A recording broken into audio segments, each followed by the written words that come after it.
ഒരു കുടുംബത്തിന് വന്നിരിക്കുന്ന അബദ്ധം, വന്നിരിക്കുന്ന പെട്ടുപോയ അവസ്ഥകൾ, അതെങ്ങനെയാണ് അവിടെ കയ്യിരിപ്പ് കൊണ്ടാണെന്നൊക്കെ അവർക്ക് പശ്ചാത്താപം ഉണ്ടെങ്കിലും പക്ഷേ അതേസമയം ഇതിന് കരകയറാനുള്ള മാർഗമൊന്നും കാണുന്നില്ല. സാമ്പത്തികമായി കരകയറാൻ മാർഗം കാണുന്നില്ല. പല പല മരുന്നുകളും പല പല ലഹരി വിഷവസ്തുക്കളൊക്കെ കഴിച്ചിട്ട് ശരീരം പോയി നഷ്ടപ്പെട്ടിട്ട് ആ രോഗങ്ങളിൽ നിന്ന് കരകയറാൻ പറ്റണില്ല.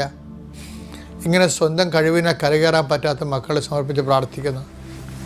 ചില കൂട്ടുകെട്ടുകളിൽ ചെന്ന് അകപ്പെട്ടു, ചില ലൈംഗിക ബന്ധങ്ങളിൽ ചെന്ന് അകപ്പെട്ടു, പിന്നെ രക്ഷപ്പെടാൻ പറ്റുന്നില്ല.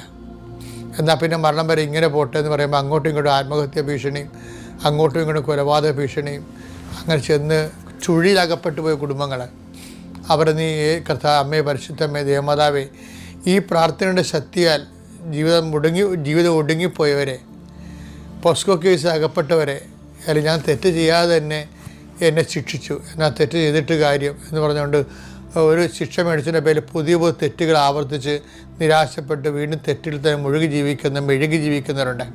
അവരെല്ലാവരും ഇപ്പോൾ സമർപ്പിച്ച് പ്രാർത്ഥിക്കുന്നു.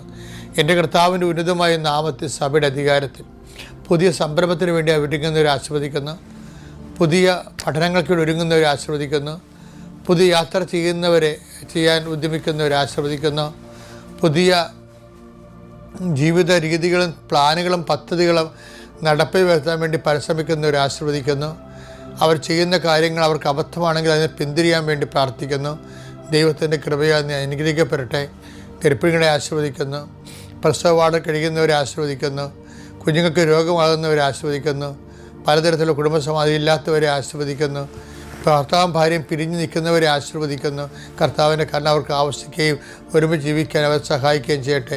ജീവിക്കാൻ മാർഗമില്ലാത്തവരും തൊഴിലില്ലാത്തവരും ചെയ്യുന്ന തൊഴിലിൽ കടം കയറി മുടിഞ്ഞവരെയും ഇനി എന്ത് ചെയ്യണമെന്ന് അറിയാൻ പറ്റാതെ പരസ്പരം വെറുക്കപ്പെട്ടവരായിട്ട് കുടുംബത്തിൽ തന്നെ ജീവിക്കണോ വേണ്ടോ എന്ന് ഓർത്തിട്ട് വിഷമിക്കുന്ന പ്രാർത്ഥിക്കുന്നു. ദൈവത്തിൻ്റെ കരുണ, ദൈവത്തിൻ്റെ ശക്തി, 39 വർഷം ഞാൻ അർപ്പിച്ച കൃപാനയുടെ യോഗ്യത, കൃപാസ്ഥാനത്താരെ ജീവനുടെ പ്രത്യക്ഷയുടെ പരിശുദ്ധ അമ്മയുടെ മാധ്യസ്ഥലെ ഞാൻ നിന്നെ ആശ്രയിക്കുന്നു, നിൻ്റെ കുടുംബത്തെ ആശ്രയിക്കുന്നു. നിൻ്റെ തകർന്നുപോയ മനസ്സിനെയും കടങ്ങൾക്ക് പുതുകെ കടങ്ങളായിട്ട് സമാധാനം കിട്ടാത്ത ജീവിതാവസ്ഥകളെ ഞാൻ ആശ്രയിക്കുന്നു. എൻ്റെ കർത്താവിൻ്റെ ഉന്നതമായ നാമത്തിൽ സഭയുടെ അധികാരത്തിൽ കുരിശിൻ്റെ അടയാളത്തിൽ ദൈവശക്തിയാൽ ഞാൻ അനുഗ്രഹിക്കപ്പെടുകയും വീണ്ടെടുക്കപ്പെടുകയും ചെയ്യട്ടെ. നിത്യപിതാപുത്രനും പരിശുദ്ധാത്മാവിനും ആമേൻ.